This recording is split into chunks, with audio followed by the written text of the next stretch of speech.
Hello viewers, वेदांत academy के इस video में मैं कौशिक आप सभी का फिर से स्वागत करता हूं। यहां पर आप आज एपिसोड 8 देख रहे हैं ओम्स लॉ के बारे में, जिसमें कि आज हम डिस्कस करेंगे एक बहुत ही इंपॉर्टेंट चीज़ जो कि है रेसिस्टिविटी, रेसिस्टेंस के बारे में। एक नया चीज़ आने वाला है इलेक्ट्रिसिटी के स्टूडेंट्स के लिए, रेसिस्टेंस से पाला पड़ने वाला है आप सभी का। तो शुरू करते हैं जल्दी जल्दी आज रेसिस्टेंस के बारे में। पिछले वीडियो में मैंने आप लोगों को बताया था कि जब भी हम एक इलेक्ट्रिकल सर्किट ऐसे बनाते हैं तो हम लोग जो है किसी भी एक लोड को बताने के लिए ऐसे एक रेसिस्टेंस का इस्तेमाल करते हैं। अब बेसिकली रेसिस्टेंस क्या है, रेसिस्टेंस से क्या मतलब क्या है हम लोगों का? तो मतलब यही है कि रेसिस्टेंस एक ऐसी चीज़ है जो कि इलेक्ट्रिकल एनर्जी को खर्चा करती है। जितना लोड यहाँ से, जितना करंट यहाँ से निकला उतना करंट यहाँ पर नहीं आ पाएगा। क्यों? क्योंकि यहाँ पर करंट खर्चा हो रहा है इस पॉइंट पे और इस पॉइंट पे अलग अलग पोटेंशियल डिफरेंस तैयार हो रहा है। यहाँ से जितने इलेक्ट्रॉन्स की फ्लो हुई उतना इलेक्ट्रॉन्स का फ्लो यहाँ से नहीं हुआ।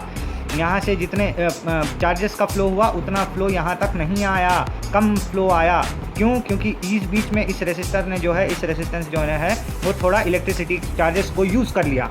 तो यहाँ पर इलेक्ट्रिसिटी का बहुत बड़ा फंडा है। यहाँ पर इलेक्ट्रिसिटी को खर्च करने वाली पहली चीज़ आप लोगों के सामने मौजूद है।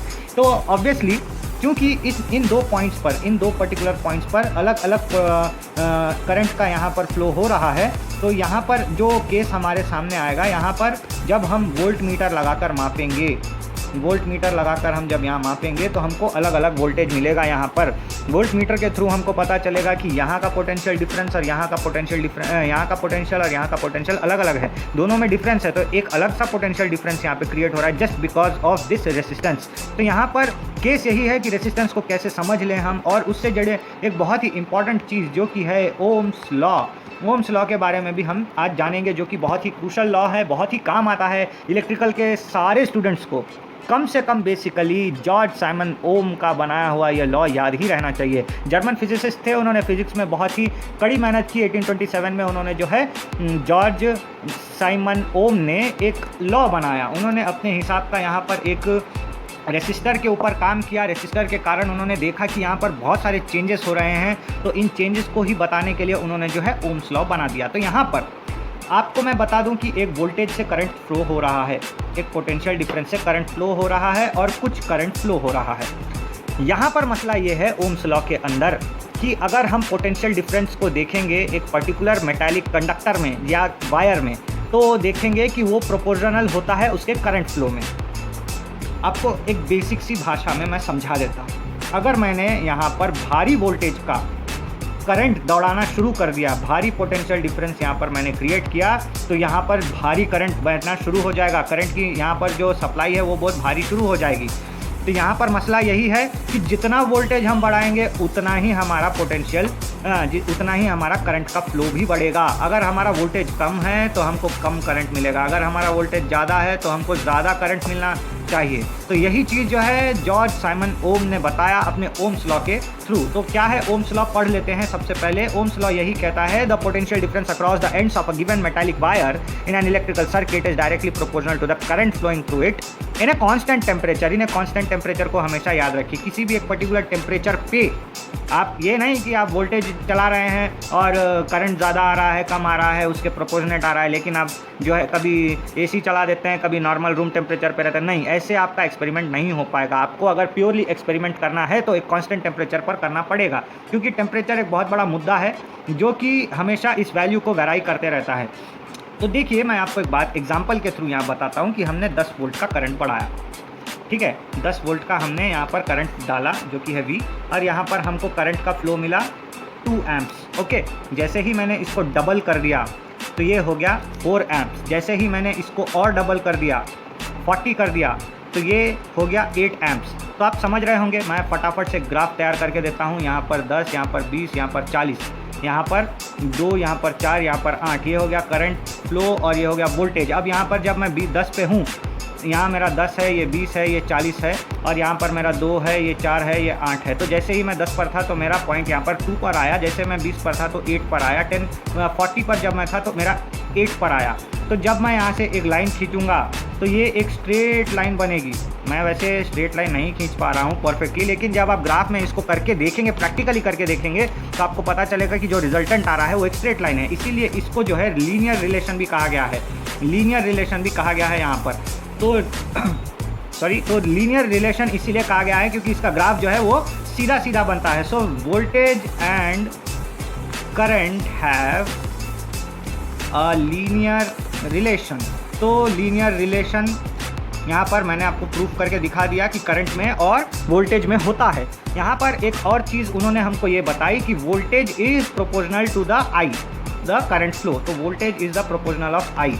मतलब क्या हुआ कि यही कि वोल्टेज जब हम बढ़ाएंगे तो करंट का फ्लो भी हमारा बढ़ने लग जाएगा। तो यहाँ पर बात यही है कि जब हम मैथमेटिकली इसको सॉल्व करेंगे तो इस प्रोपोर्शनल से हमारा काम नहीं चलेगा भाई, हम लोगों को इसके जगह पे इज इक्वल टू को लगाना पड़ेगा। तो इज इक्वल टू को हम कैसे बनाएंगे? वैसे ही जैसे कि मैं यहाँ पर बता रहा हूँ, आपको एक चीज़ बता रहा हूँ। ये हो गया मेरा, जब मेरा यहाँ पर करंट का फ्लो है 2, मैंने यहाँ पर 2 को 5 से इंटू किया तो ये 10 बन गया।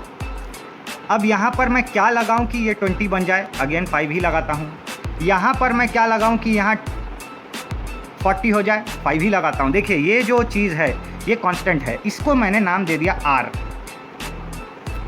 या फिर यहाँ लिख देते हैं IR। ये जो R है ये है कांस्टेंट जो कि हमेशा एक ही जैसा रहता है। ये वो कांस्टेंट नहीं है जो हमेशा 5 ही रहेगा, ये अलग अलग कंडक्टर के हिसाब से अलग अलग चेंजेस होता है, लेकिन R जो है हमेशा आपको प्रॉब्लम सॉल्व करते वक्त सेम ही मिलेगा। तो यहाँ पर R का एक बहुत बड़ा फंडा है। ये जो R है ना, यही ये रेसिस्टेंस है मेरे भाई। तो यहाँ पर ये रेसिस्टेंस समझने की कोशिश कीजिए आप। ये R जो है हमेशा सेम रहेगा जब जब आप वोल्टेज बढ़ाएंगे कम करेंगे, लेकिन R को कोई फ़र्क नहीं पड़ेगा। R जैसा था वैसा है और वैसा ही रहेगा हमेशा। अपनी सर्विस में रेसिस्टेंस अपना वैल्यू कभी चेंज नहीं करेगा। तो यहाँ पर आप समझ गए होंगे ये वही एक कांस्टेंट है जो कि हमेशा एक ही रिजल्ट देता है। 2 के साथ मैं जब 5 को यहाँ पर मल्टीप्लाई करूँगा तो आंसर 10 आएगा। उसी 5 को जब 4 से मल्टीप्लाई करूँगा तो 20 आएगा। उसी 5 को जब मैं 8 से मल्टीप्लाई करूँगा तो 40 आएगा। तो इस हिसाब से जो हमारा प्रोपोर्शन वाला फंडा था वो अब इज इक्वल टू वाले फंडे में बदल गया है। अब यहाँ पर जब मुझे पता करना है कि रेसिस्टेंस क्या है, तो ऑब्वियस सी बात है हम लोगों को मैथमेटिकल ड्रामेबाजी यहाँ पर करनी पड़ेगी। पहले R को यहाँ फेंक देते हैं तो हमको I का वैल्यू मिलेगा। I और R यहाँ पर मल्टीप्लिकेशन में है तो I का वैल्यू आएगा V/R। जब हम I को यहाँ फेंक देंगे, R को यहीं रख देंगे तो ये दोनों मल्टीप्लिकेशन में है तो आंसर आ जाएगा R = V/I। और V का वैल्यू तो आप लोगों को पता ही है, लेकिन इसको याद करने के लिए मेरे पास आपके लिए एक ट्रिक है। उस ट्रिक को आप याद कर लीजिए। V/I/R, ये बन गया एक ट्रायंगल। ठीक है, इस ट्रायंगल के अंदर जब भी मुझे V चाहिए होगा तो V = I/R। ओके, समझ गए?